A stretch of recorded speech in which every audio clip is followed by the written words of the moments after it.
ಮದನ್ ಕನ್ನಡ ಸುಸ್ವಾಗತ. ಇಂದಿನ ವಿಷಯ ರಾಮಮಂದಿರ ಉದ್ಘಾಟನೆ ಮತ್ತು ಶ್ರೀರಾಮನ ಕಾಲಾತೀತ ಮೌಲ್ಯಗಳು. ಪರಿಚಯ.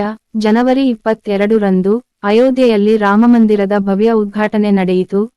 ಪ್ರಾಣ ಪ್ರತಿಷ್ಠಾ ಸಮಾರಂಭದ ಮೂಲಕ ದೇವಾಲಯದಲ್ಲಿ ವಿಗ್ರಹವನ್ನು ಸ್ಥಾಪಿಸಲಾಯಿತು. ಈ ಘಟನೆಯು ಮಾಧ್ಯಮ ಮತ್ತು ಸಾರ್ವಜನಿಕ ವಲಯದಲ್ಲಿ ಚರ್ಚೆಗಳು ಮತ್ತು ವಿವಾದಗಳನ್ನು ಹುಟ್ಟುಹಾಕಿತು.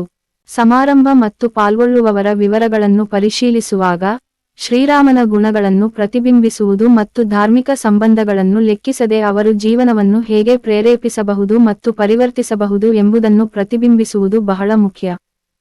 ಪ್ರಮುಖ ಹಾಜರಾತಿ ಮತ್ತು ಗೈರು.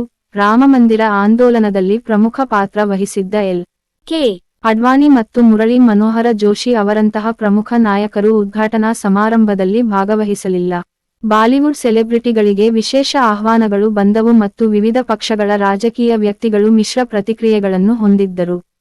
ಕೆಲವರು ಆಮಂತ್ರಣವನ್ನು ತಿರಸ್ಕರಿಸಿದರು.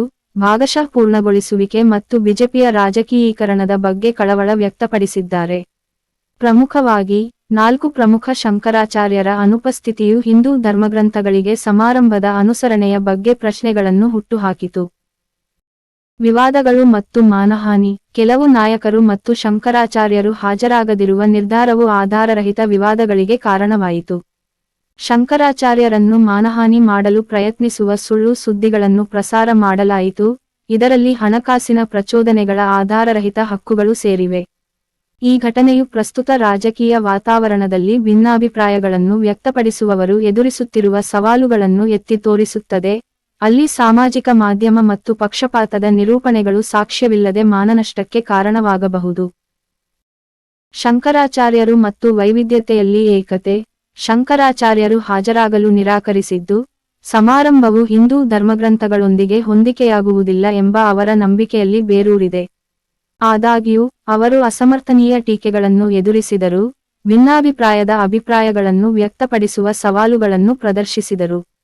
ಶಂಕರಾಚಾರ್ಯರ ದ್ವಂದ್ವವಲ್ಲದ ತತ್ವಶಾಸ್ತ್ರವು ಎಲ್ಲದರಲ್ಲೂ ಪರಮಾತ್ಮನ ಉಪಸ್ಥಿತಿಯನ್ನು ಒತ್ತಿ ಹೇಳುತ್ತದೆ, ವಿಭಜನೆಯ ನಿರೂಪಣೆಗಳನ್ನು ಸವಾಲು ಮಾಡುತ್ತದೆ ಮತ್ತು ವಿವಿಧತೆಯಲ್ಲಿ ಏಕತೆಯನ್ನು ಉತ್ತೇಜಿಸುತ್ತದೆ. ಶ್ರೀರಾಮನ ಮೌಲ್ಯಗಳಿಂದ ಪಾಠಗಳು. ರಾಮಾಯಣದ ಸಂದರ್ಭದಲ್ಲಿ ಶ್ರೀರಾಮನ ಪಾತ್ರವನ್ನು ಅನ್ವೇಷಿಸುವುದು ಸಮಯಾತೀತವಾದ ಪಾಠಗಳನ್ನು ಬಹಿರಂಗಪಡಿಸುತ್ತದೆ. ಅನ್ಯಾಯದ ದೇಶಭ್ರಷ್ಟತೆಯನ್ನು ಎದುರಿಸಿದಾಗ, ಶ್ರೀರಾಮನು ನಮ್ರತೆ, ಸಹಾನುಭೂತಿ ಮತ್ತು ಕ್ಷಮೆಯನ್ನು ಪ್ರದರ್ಶಿಸಿದನು. ಅಧಿಕಾರದ ಮೇಲೆ ಸದಾಚಾರಕ್ಕೆ ಅವನ ಬದ್ಧತೆ ಮತ್ತು ಅಸಮಾಧಾನವಿಲ್ಲದೆ ಸಿಂಹಾಸನವನ್ನು ಬಿಟ್ಟುಕೊಡುವ ಅವನ ಸಾಮರ್ಥ್ಯವು ಆಳವಾದ ಉದಾಹರಣೆಗಳಾಗಿ ಕಾರ್ಯನಿರ್ವಹಿಸುತ್ತದೆ. ನಿರೂಪಣೆಯು ವಿಜಯದ ನಿಜವಾದ ಅರ್ಥವನ್ನು ಪ್ರತಿಬಿಂಬಿಸುತ್ತದೆ, ತತ್ವಗಳನ್ನು ಹಿಡಿದಿಟ್ಟುಕೊಳ್ಳುವುದು ಅಥವಾ ಅಧಿಕಾರಕ್ಕಾಗಿ ರಾಜಿ ಮಾಡಿಕೊಳ್ಳುವುದು. ತೀರ್ಮಾನ. ರಾಮಮಂದಿರವು ಸಾಂಸ್ಕೃತಿಕ ಮತ್ತು ಧಾರ್ಮಿಕ ಪ್ರಾಮುಖ್ಯತೆಯ ಸಂಕೇತವಾಗಿ ನಿಂತಿರುವುದರಿಂದ, ಶ್ರೀರಾಮನ ಸದ್ಗುಣಗಳನ್ನು ಅರ್ಥಮಾಡಿಕೊಳ್ಳುವುದು ಅತ್ಯಗತ್ಯ. ಒಬ್ಬರ ನಂಬಿಕೆ ಅಥವಾ ನಂಬಿಕೆಗಳ ಹೊರತಾಗಿ, ಶ್ರೀರಾಮ್ ವಿವರಿಸಿದ ನಮ್ರತೆ, ಸಹಾನುಭೂತಿ ಮತ್ತು ನೈತಿಕ ಸಮಗ್ರತೆಯ ಮೌಲ್ಯಗಳು ಅರ್ಥಪೂರ್ಣ ಮತ್ತು ತತ್ವಬದ್ಧ ಜೀವನವನ್ನು ನಡೆಸಲು ವ್ಯಕ್ತಿಗಳನ್ನು ಪ್ರೇರೇಪಿಸುತ್ತವೆ. ವಿಭಜನೆಯ ನಿರೂಪಣೆಗಳ ಯುಗದಲ್ಲಿ, ಅಂತಹ ಸಾರ್ವತ್ರಿಕ ಮೌಲ್ಯಗಳನ್ನು ಅಳವಡಿಸಿಕೊಳ್ಳುವುದು ಏಕತೆ ಮತ್ತು ತಿಳುವಳಿಕೆಯನ್ನು ಬೆಳೆಸಲು ದಾರಿದೀಪವಾಗುತ್ತದೆ. ಈ ವಿಷಯ ನಿಮಗೆ ಇಷ್ಟವಾಗಿದೆಯಾ? ದಯವಿಟ್ಟು ಹಂಚಿಕೊಳ್ಳಿ ಮತ್ತು ಅಭಿಪ್ರಾಯ ತಿಳಿಸಿ. ನೋಡುವುದಕ್ಕೆ ಧನ್ಯವಾದಗಳು. ದಯವಿಟ್ಟು ನಮ್ಮ ಸೇನೆಗೆ ಗುಂಪು ಸೇರು.